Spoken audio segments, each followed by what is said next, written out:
Bienvenue dans cette nouvelle vidéo. Alors aujourd'hui, je vous avais déjà parlé donc des différents éléments qui composaient donc le business model Canva.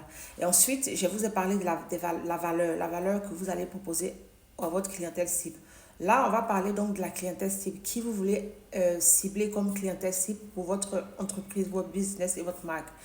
Alors, ce qu'il faut comprendre, c'est que la clientèle cible, en fait, c'est vraiment plusieurs questions que vous allez devoir répondre.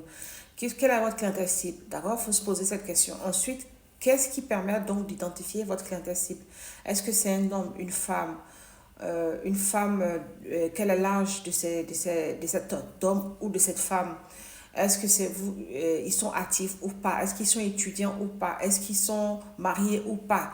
Tout ça, c'est des questions qu'il faut répondre. Si une fois que vous avez répondu à cette question, vous allez pouvoir donc cibler déjà déjà vous saurez à peu près à partir de ce qui représente votre clientèle cible, à combien vous allez faire votre prix, le prix de votre marchandise ou de votre service et autres. Un exemple, est-ce que si vous ciblez une personne, un étudiant, est-ce que le tarif sera pareil que quelqu'un qui est actif? Je ne crois pas. Si vous ciblez les mères célibataires et qui sont ou les mères seules ou les mères au foyer, est-ce que c'est le même tarif que vous allez faire? Je ne crois pas. Alors, si vous ciblez des avocats, des personnes, des avocats, ça peut être une avocate ou un avocat, des femmes cadres, est-ce que ce sera le même tarif? Je ne crois pas.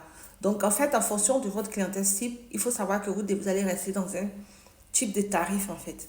Alors, selon moi, selon ma compréhension, on ne peut pas dépasser plus de 3 000 € pour quelqu'un qui est mère au foyer. En fonction du service, en fait. Vous devez proposer autant de services à 29,90 € à 59,90 € ou je dis 90, mais vraiment, c'est vraiment, vous comprenez la logique. Des produits à moins de 20 €, moins 100 €, des produits à moins de 200 €, des produits à moins de 300 €. Vous devez proposer ce genre de produits à votre clientèle cible pour qu'elle puisse pouvoir l'acheter des produits et puis maintenant augmenter votre tarif au fur et à mesure. Vous pouvez cibler plusieurs catégories de personnes de classe sociale. Vous pouvez autant cibler, par exemple, dans ma formation sur Etsy et sur Deliveroo et Uber Eats, en fait, c'est-à-dire la restauration, je cible autant les personnes actives qui travaillent déjà, mais qui souhaitent créer une activité à côté et gagner de l'argent. Autant je cible ces personnes actives, je cible aussi des personnes qui ne sont pas actives et qui sont des personnes qui sont à la maison et qui n'ont pas de travail. Et donc, en fait, à partir de là, je propose des tarifs et puis ceux qui peuvent se le permettre, les tarifs plus hauts, l'achèteront. Sachant que sur ma plateforme, il y a plusieurs paiements en plusieurs fois. Donc, en fait, il faut comprendre la chose de façon claire. Si vous savez à qui vous voulez parler, vous saurez comment, en fonction, répondre donc aux besoins, en fonction de la personne que vous ciblez. Donc, c'est vraiment comme ça qu'il faut travailler la chose. Sinon, vous allez vous perdre, en fait, dans votre calcul. J'espère avoir été clair. Retenez clientèle cible, euh, identifier le type de clientèle cible que vous voulez toucher, âge, âge, sexe, homme ou femme, etc. Vous comprenez. Ensuite, quel est le problème quel est le problème réellement que vous réglez en réalité à cette personne que vous avez ciblée. Donc, quel est le problème que vous réglez?